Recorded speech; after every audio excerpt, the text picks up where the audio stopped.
우리가 예배자로 산다는 것은 어떤 주일날만 또는 어떤 공적인 모임에만 모여서 예배를 드리는 사람을 예배자라고 하지 않고 삶에서 하나님께 산 제물로, 거룩한 산 제물로 드리는 그런 사람을 우리가 예배자라고 그렇게 말합니다. 그런데 우리가 이 주일을 정해서 예배를 드리러 오잖아요. 근데 그것을 어디에 있든 어떤 상황이든 정해진 그런 날에 하나님 앞에 우리가 예배를 드릴 수 있어야 되는 건데, 혹 누구는 이것을 너무 형식적인 거 아니냐라고 말할 수 있는 것 같습니다. 그런데 여러분 잘 생각해 보시면 이스라엘이 포로로 잡혀갔을 때, 바벨론의 포로로 잡혀갔을 때 다니엘이라는 사람이 있습니다. 근데 다니엘이라는 사람은 그 포로 중에 그 왕을 섬기고 그 왕이 만든 어떤 형상에 절을 해야 되는데 그러지 않았어요. 다니엘과 물론 친구들도 그랬지만 다니엘은 특별히 예루살렘을 향해서 하루에 3번씩 규칙적으로 기도를 했어요. 방향을 그쪽으로 놓고 엎드려서 기도를 했습니다. 그러면 그것을 형식적이라고 우리가 말할 수 있을까요? 그럴 수 없습니다. 그것은 하나님 앞에 정성을 드리는 거예요. 그리고 자기의 믿음을 고백하는 거예요. 그래서 우리가 주일날이라는 하루를 정해서 하나님 앞에 예배를 드릴 때 우리가 비대면이든 대면이든 좀 정성스럽게 하나님 앞에 믿음을 고백하는 그런 시간이라는 거죠. 그래서 우리가 비대면으로 드릴 때 특히 어떻게 드려야 되겠습니까? 대면으로 드리는, 교회에 나오는 것처럼 똑같이 우리가 부지런을 떨고 또 몸 단장도 하고 깨끗한 옷을 입고 단정하게 입고 자리에 앉아서 정확히 교회에서 같은 시간에 영상을 송출할 때 동일하게 예배를 정성스럽게 드려야 되는 거죠.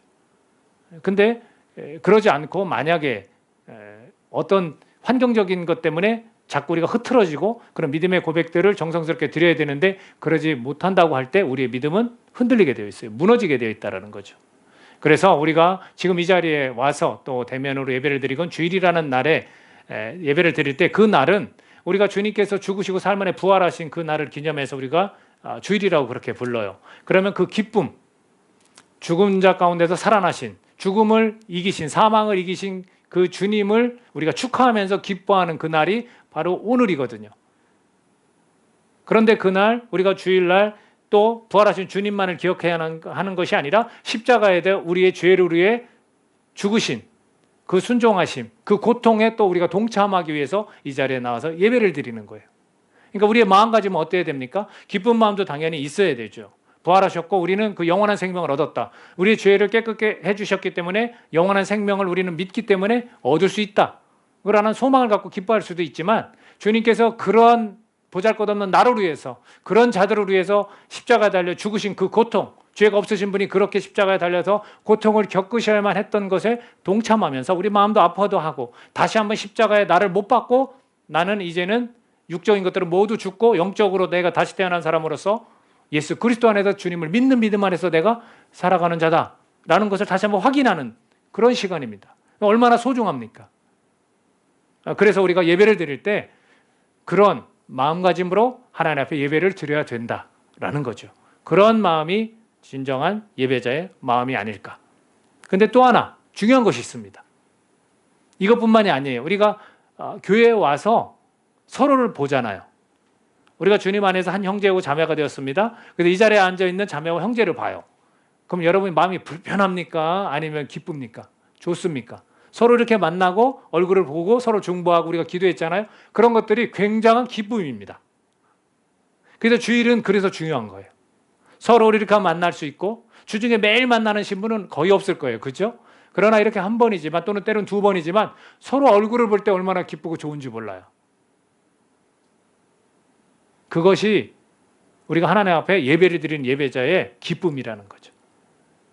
그래서 오늘 본문에서 사도 바울은 계속해서 어떤 표현을 썼냐면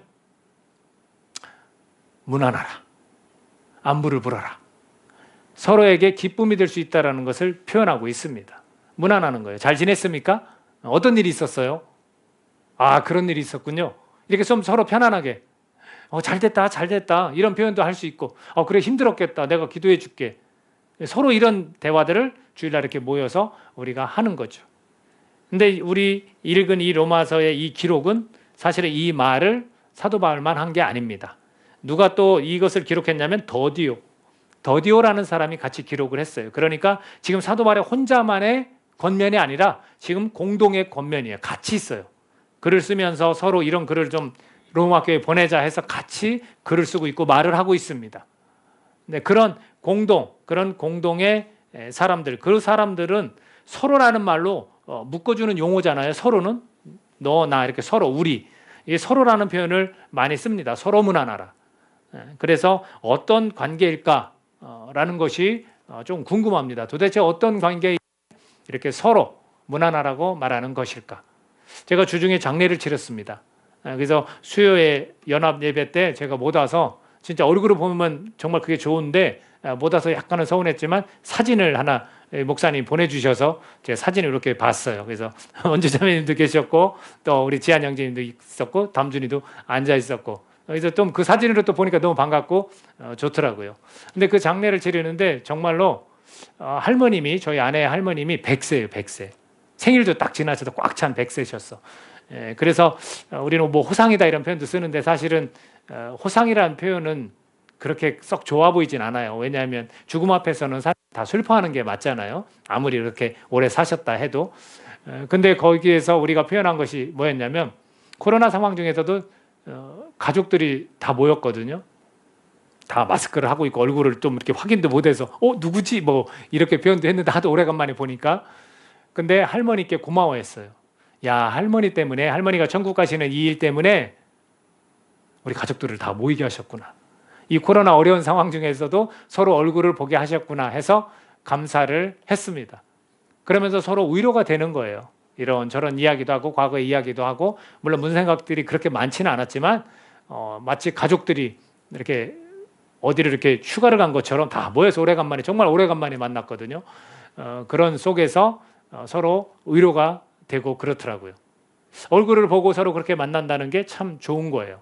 근데 지금 장례를 치르면서 여러분들께서 기도해 주시고 함께 해 주셔서 정말 무사히 덕스럽게 잘 치렀어요. 참 감사의 말씀을 다시 한번 드리고요. 그런데 그 관계는 어떤 관계냐면 혈연 관계예요. 혈연 관계는 오래간만에 만나도 그냥 좋은 거예요. 그렇죠? 몇 년이 떠나 있어도. 그리고 뭐 애증의 관계도 있잖아요. 사실은 사랑하면서도 조금 섭섭하고 서운한 것들도 있었고 그러게 가족이거든요. 혈연이고.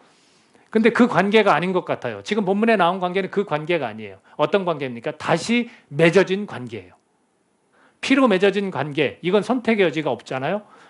다시 맺은 관계예요. 이것 또한 선택의 여지는 없지만 하나님께서 묶어주셨어요. 그게 교회라는 곳에서 형제 자매로 한 아버지를 뒀죠. 누굽니까? 하나님 아버지. 그 아버지가 우리를 창조했기 때문에 모두가 다 형제 자매가 될 수 있다. 근데 어떻게 될 수 있느냐? 믿음 안에서 맺어진 관계라는 거죠. 믿음이 아니었다면 우리가 이렇게 형제 자매로 가깝게 서로 기쁘게 반갑게 교제할 수 있을까요? 없는 거죠. 당연히 없습니다.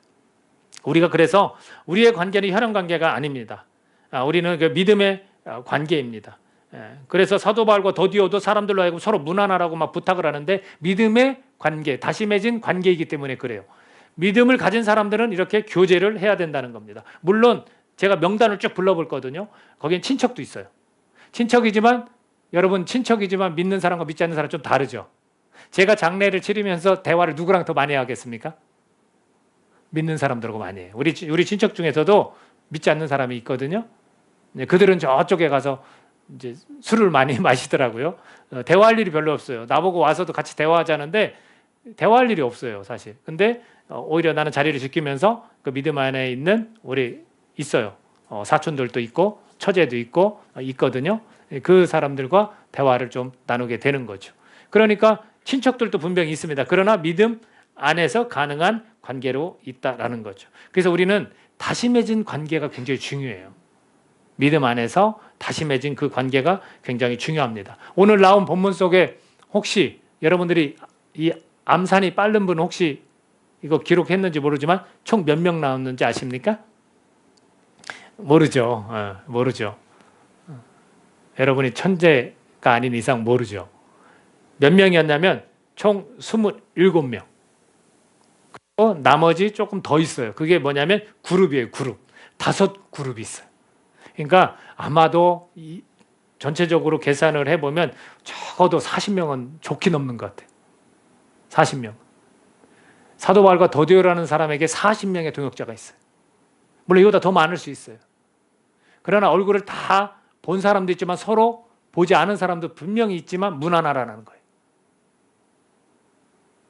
여러분에게 이런 다시 맺은 관계 동역자가 몇 명이나 있습니까? 우리 교회보다 더 훨씬 많아요. 우리가 지금 이렇게 맺어진 관계가 얼마나 소중한지 몰라요. 그리고 우리는 동역자가 더 많아요, 사실은. 이 교회 안에 갇혀진 사람들만, 이 교회 안에 울타리 안에 들어있는 사람들만 동역자가 아니라는 겁니다. 굉장히 많다는 거. 자, 그래서 얼굴도 보지 못한 사람들에 대해서도 이야기를 합니다. 이 사람들을 우리는 뭐라고 부르냐면 하나님 나라의 백성들입니다. 이렇게 부르는 거예요. 하나님 나라의 백성들입니다. 그래서 이 하나님 나라의 백성들은 임한 나라와 영원한 나라로 우리가 좀 나눠서 생각해 볼 필요가 있어요. 하나님 나라의 이거를 신학적 용어로 도래라고 그래요. 하나님 나라가 임했다. 예수 그리스도께서 이 땅에 오셨을 때 하나님 나라가 이미 임했다라는 거예요. 근데 이 하나님 나라는 믿음의 백성들끼리 안에서 이루어진 나라예요. 근데 그 나라는 부분적입니다. 그러나 영원한 나라가 있어요. 하나님 나라, 우리가 영원한 생명을 가지고 이 육체의 부활을 통해서 계속해서 영원히 살아야 될 나라가 있습니다. 이것이 완벽한, 완전한 나라가 되는 겁니다. 그러니까 이 두 가지를 우리가 좀 구분해서 생각할 필요가 있어요. 그래서 부분적이기 때문에 하나님 나라 백성들이 임한 나라의 안에서 우리가 서로 교제하면서 살아가는 거예요. 그래서 영원한 나라를, 하나님 나라를 경험하는 거, 완전하게 경험하는 것을 소망을 두고 우리가 살아가는 겁니다. 자, 총 27명에 관한 이야기입니다. 자, 한번 제가 한 사람 한 사람 좀 확인을 좀 해볼 필요가 있는 것 같습니다. 자, 베베라는 여인이 나왔어요. 자매예요. 이 베베라는 여인은 얼굴을 잘 몰라요. 뭐라고 하냐면 로마 교회를 향해서 겐그리아 교회 일꾼입니다. 봉사자예요. 집사예요. 그런 자매 베베를 너에게 추천합니다. 그러니 너희들이 합당한 예절로, 성도들이 합당한 예절로 그를 영접하라는 거예요. 그리고 무엇이든지 그에게 소용되는 바를 도와주라는 거. 얼굴 본 적도 없는데 그가 믿음을 가진 일꾼이라 해서 만약에 너네들을 만나게 되면 그를 영접하고 그에게 필요한 모든 걸 다 대주라는 거예요. 마치 선교사가 오지에 가서 선교를 하고 들어왔을 때 우리 공동체가 그를 섬기고 잘 것과 먹을 것을 대주는 것 같잖아요. 지금 그런 모습이거든요. 그 자매가 누구냐면 베베다라는 거예요. 근데 그 베베라는 여인은 왜 그런 대접을 받아야 되냐면 여러 사람과 나의 보호자가 되었다라는 거예요. 여러분, 이 여인의 헌신이 어떤 헌신인지 가늠이 가시죠? 보호자라는 건 뭡니까? 모든 것 전부 다 관심을 갖는 거예요. 보호자는. 제가 보호자예요. 우리 아이들 지금 3명 있잖아요. 이 아이들의 보호자인데 모든 걸 다 사실은 관심 가져요. 그러니까 부모가 모든 걸 관심 가지니까 싫어하는 부분도 있더라고요. 근데 보호자는 어쩔 수 없어요. 다 관심 갖는 거예요. 보호자가 되면 알아요. 그때. 이 여인은 그런 역할을 했다라는 거예요. 그리고 보호자는 어떤 역할이냐면 책임을 집니다. 다른 사람들이 복음을 전하는 데 있어서 이 여인이 책임을 졌다라는 거예요. 당연히 부족한 거 있으면 도와줬겠죠. 어려운 일 있으면 같이 어려워하고 잘못을 해도 다 책임을 지는 거예요. 이런 역할을 누가 했냐면 베베라는 여인이 했다라는 겁니다. 그리고 나서 3, 4절 가봅시다. 같이 한번 읽어볼까요? 3, 4절. 자, 시작. 너희는 그리스도 예수 안에서 나의 동역자들인 브리스가와 아굴라에게 문안하라. 그들은 내 목숨을 위하여 자기들의 목까지도 내놓았나니 나뿐 아니라 이방인의 모든 교회도 그들에게 감사하느니라. 자, 우리 브리스길라와 아굴라 알죠? 아굴라는 남편이고 브리스길라는 부인이에요. 이 사람들은 누구냐면 사도행전 18장에 가보면 고린도 교회에 관한 이야기가 좀 나오거든요. 그때 사도 바울과 함께 생업을 같이 했었어요. 그러니까 개척을 도왔던 사람 같아요. 그래서 천막 만드는 일 있죠? 그걸 통해서 복음을 전했어요. 그리고서 이 사람들은 그냥 그러면 그냥 평소에 이런 일을 하는 사람들이었나? 뿐만이 아니라 아볼로라는 아주 성경에 능통한 사람이 있었어요. 그 아볼로를 더 깊은 하나님의 지식을 가르쳤어요. 천막 치는 일도 했지만 이 사람들에게는 하나님을 아는 영성이, 하나님과 깊은 관계가 있는 영성 있는 그런 부부라는 거죠. 그 사람들이 나의 동역자다라고 그 사람들에게 문안하라. 그 사람들은 더 나아가서 어떤 일까지 했냐면 여러분 서로 목숨까지 내어주는 관계라는 거예요. 내가 그리스도인으로서 내 옆에 있는 우리 지체가 나를 위해 목숨을 내놓는다면 그보다 더 아름다운 일이 어디 있겠습니까? 여러분 지금 이 교회인데 우리 서로 목을 좀 내놓을 수 있어요? 집사님 나를 위해 목을 내놓을 수 있어요? 이 고개를 아멘. 저도 그래야죠. 그렇죠? 우리가 지금 그런 시대는 아니지만 진짜 핍박받고 박해를 받는 중에 내가 정말 목까지 내놓을 수 있어야죠. 내가 간이 안 좋은데 간이식을 한다. 그러면 이제 같은 적이다 하면 누가 우리 그럴 수 있어야 된다는 거예요. 이거 아름답지 않습니까? 나는 우리 교회에 이런 브리스가와 아굴라와 같은 부부가 좀 많이 나왔으면 좋겠습니다. 아멘 한 사람만 그런 부부 되십시오. 그래서 만남도 중요해요. 믿음 안에서 만남도 중요하고 결혼이 얼마나 중요한지 몰라요. 제가 우리 아이들이 귀가 따가울 정도로 제가 얘기하죠. 믿음 안에서 하나님 사랑하는, 예수님 정말 사랑하는 형제 자매 만나라. 우리 막내는 벌써 믿음이 확 들어갔어요. 믿지 않으면 안 만나겠다고. 그래서 믿지 않는 자매를 만나면 잠깐 생각해 보겠다고 하고서 이제 그게 거절인 거죠. 그렇게 하겠다고 예의를 갖춰서 벌써 거기까지 생각하고 있더라고요. 여러분들, 우리가 이런 부부가 우리 곁에 있다라는 것, 이게 얼마나 아름다운지 몰라요.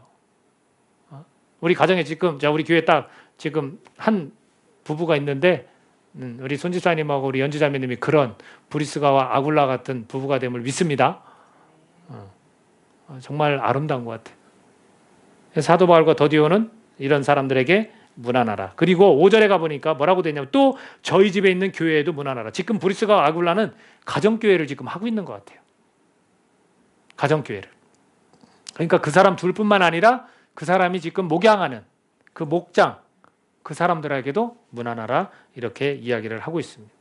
그리고 5절 계속 뒤에 보면 뭐라고 하냐면 내가 사랑하는 에베네도에게 문안하라. 그는 아시아에서 그리스도께 처음 맺은 열매니라. 야, 이거 얼마나 기쁩니까? 복음을 전하 아시아를 갔는데 처음 믿었어. 그 첫 열매, 그 사람한테 문안하라. 우리 교회도 첫 열매가 있어요. 첫 열매를 저는 제가 교회라는 곳에 전혀 나오지 않다가 복음을 전해서 우리 교회에 와서 예수님을 영접하고 받아들이고 침례를 받아서 거듭난 자매가 하나 있습니다. 그 자매는 지금도 연락을 하는데 사정이 있어서 지금은 다른 교회를 섬기지만 이 자매가 첫 열매예요. 그 다음에 열매가 오늘 결석한 자매님이 계셨다면 좋았을 건데 그런 자매님이 계시다라는 거. 그런 사람들과 또 문안하라 이렇게 말합니다. 어느 교회든 아마 이런 사람들이 있을 거라고 생각합니다. 그 6절 한번 읽어볼까요? 6절 시작. 너희를 위하여 많이 수고한 마리아에게 문안하라. 이런 거예요. 어떤 자매님이 있는데 정말 많이 수고했다라는 거예요. 우리에게도 좀 이런 수식어가 붙었으면 좋겠어요. 그죠? 수식어가. 이런 수식어가 붙어서 하나님 앞에는 충성되고 하나님 앞에 헌신하고 하나님의 사랑을 가지고 이렇게 서로 섬긴 이런 수식어가 좀 붙어서 좋은 동역자들이다 라는 말을 서로 하면 좋을 것 같습니다. 그리고 또 누가 있냐면 7절에 가보니까 친척이 나와요. 이제 친척. 더디오의 친척인지 사도 바울의 친척인지 모르지만 누구냐면 나와 함께 갇혔던 사람이에요. 그러니까 감옥 안에 예수님 때문에 감옥 안에 들어갔던 안드로니고와 유니아. 안드로니고와 유니아에게도 문안하라. 그러니까 이런 동역자들이 별의별 일을 다 겪은 거예요. 같이 천막 만드는 일도 해보고 감옥도 같이 가보고 그죠? 목까지 내놓는 현장에도 있었던 거예요. 모르죠. 어떤 사람 믿음 때문에 내가 대신 순교하겠다고 나섰을 수도 있는 거죠. 그런 다양한 일들이 있었던 그런 사람들이라 얘기죠. 그리고 이 두 사람은 사도들까지도 그들을 존중히 여겼고 나보다 먼저 그리스도 안에 있는 자라 먼저 믿었던 사람들, 선배죠. 믿음의 선배라는 그런 표현을 또 쓰고 있습니다. 자, 그리고 또 누구한테 문안하라고 합니까? 8절 읽어보겠습니다. 시작. 또 주 안에서 내 사랑하는 암블리아에게 문안하라. 이런 표현을 또 쓰고 있습니다. 그리고 9절에 가서는 그리스도 안에서 우리의 동역자인 우르바노와 나의 사랑하는 수다구에게 문안하라. 이런 이름들이 쭉 나옵니다. 또 10절 같이 읽어볼까요? 시작. 그리스도 안에서 인정함을 받은 아벨레에게 문안하라. 아리스토블로의 권속에게 문안하라.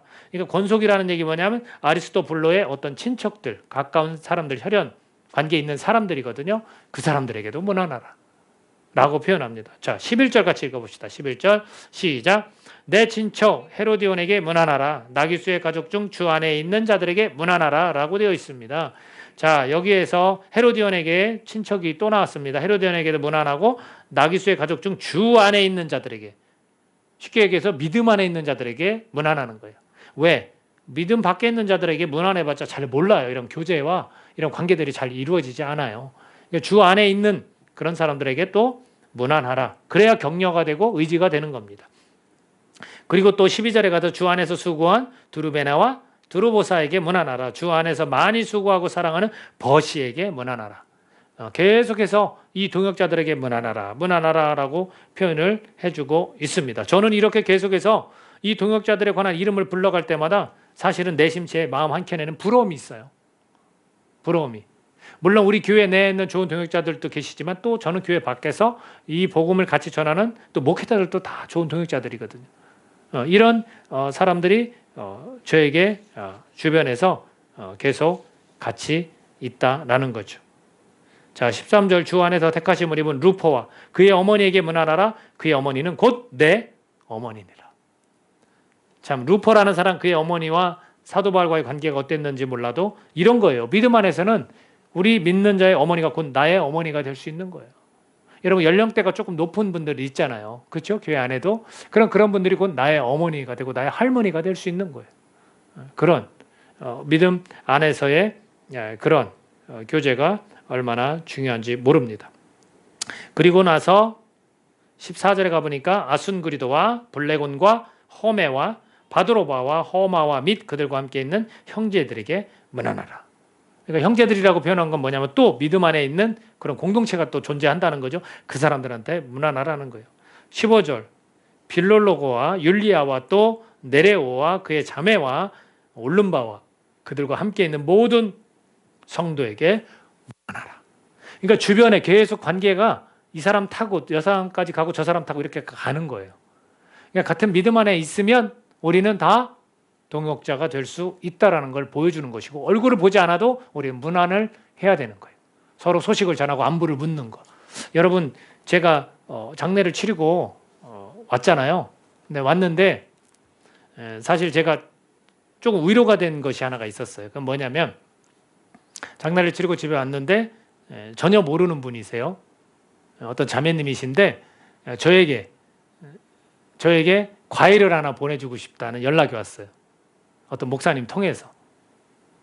그래서 누구냐 이제 궁금하니까 물었더니 그냥 교회 자매님이래요. 근데 그런 마음이 들어서 그걸 보낸다 해서 우리 아내가 사실은 과일 중에도 포도를 너무나 좋아하거든요.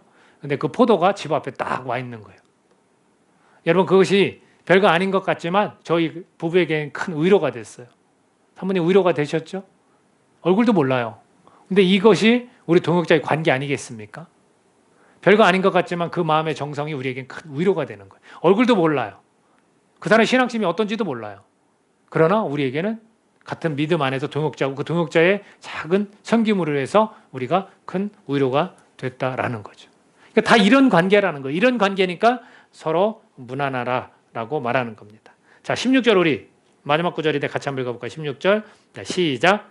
너희가 거룩하게 입맞춤으로 서로 문안하라. 그리스도의 모든 교회가 다 너희에게 문안하느니라. 이거 보십시오. 범위가 점점 넓어져요. 모든 교회가 다 너희에게 문안한대요. 우리는 교회끼리 네 교회 내 교회가 없는 거예요. 사실은. 연합이라는 거 우리가 연합이라는 걸 지금 하고 있는 것도 굉장히 중요한 거고 소중한 거고 당연히 해야 되는 거예요. 그러니까 우리 믿는 사람끼리 여러분의 사회생활 하시면서 믿는 사람이 만나면 사실 그렇게 좋은 거예요. 우리 그걸 꼭 기억해야 돼요.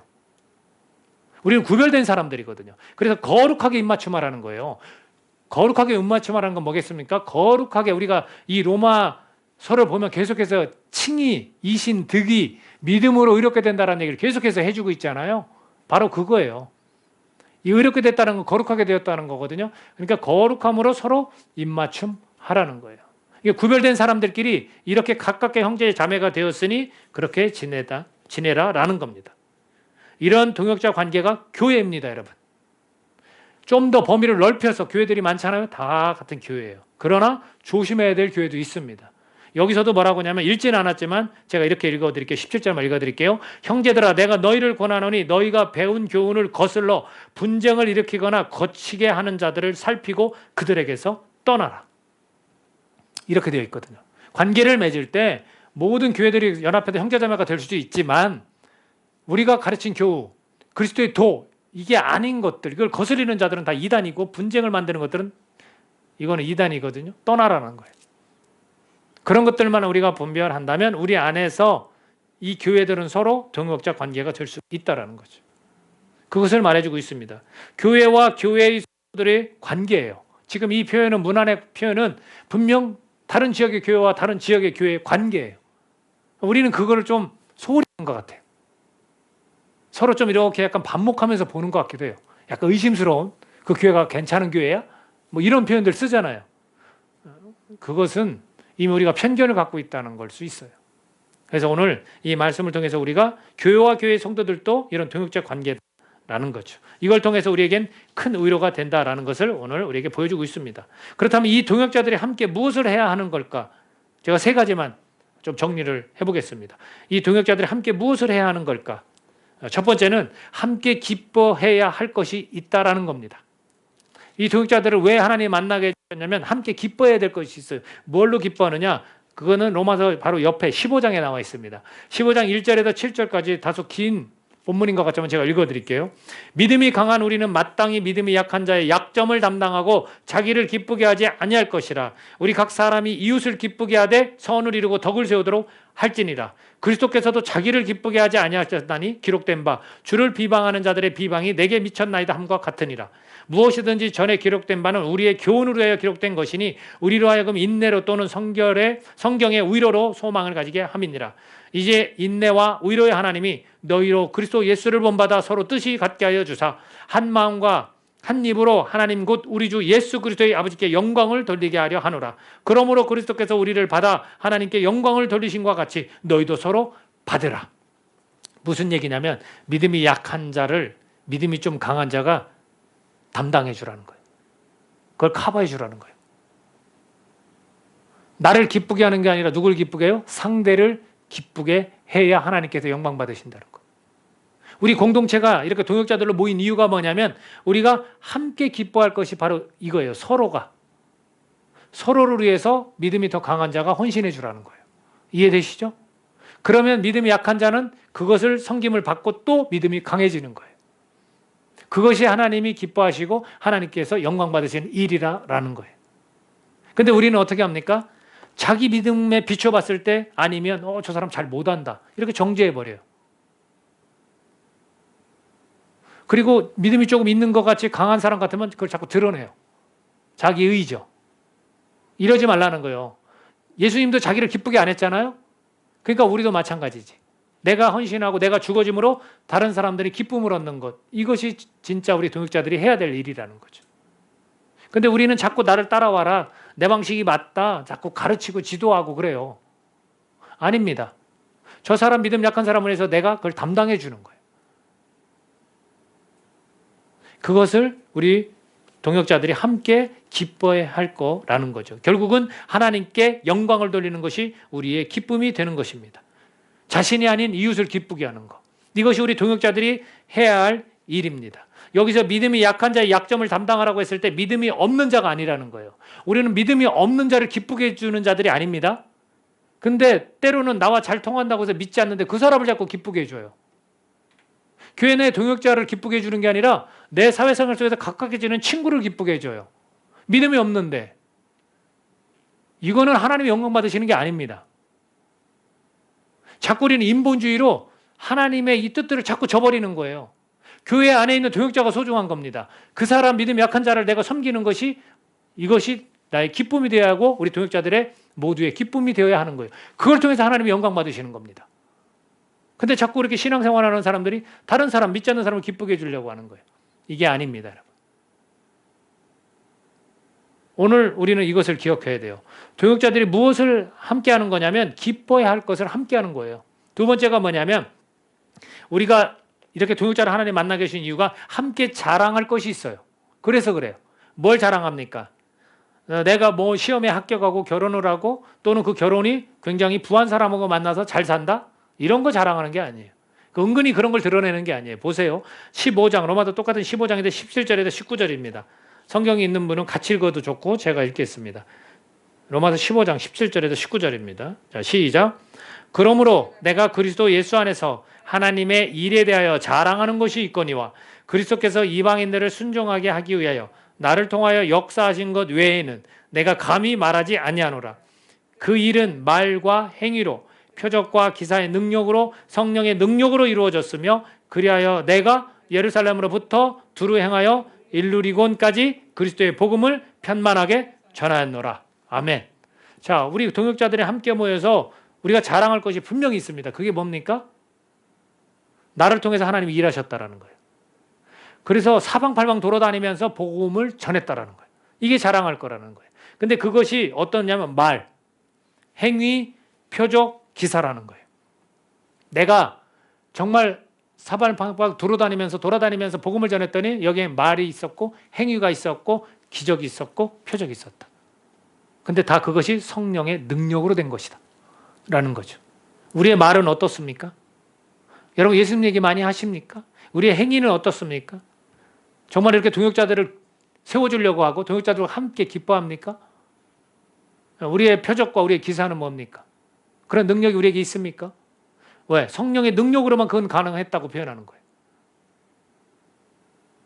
오늘 우리가 동역자들로 함께 하는 이유가 뭡니까? 이런 말과 행위와 표적과 기사가 성령의 능력으로 우리가 나타나야 되는 거예요. 그리고 우린 그걸 자랑해야 돼요. 우리가 이 환우들을 위해서 기도하잖아요. 사실 우리 동역자들이 함께 정말 온 힘을 다 쏟아서 기도하면 하나님께서 분명히 기적과 표적 주실 거로 믿습니다. 우리가 성령의 능력을 힘입어야 돼요. 충만해야 돼요. 모이는데 힘쓰고 기도해야 되는 거예요.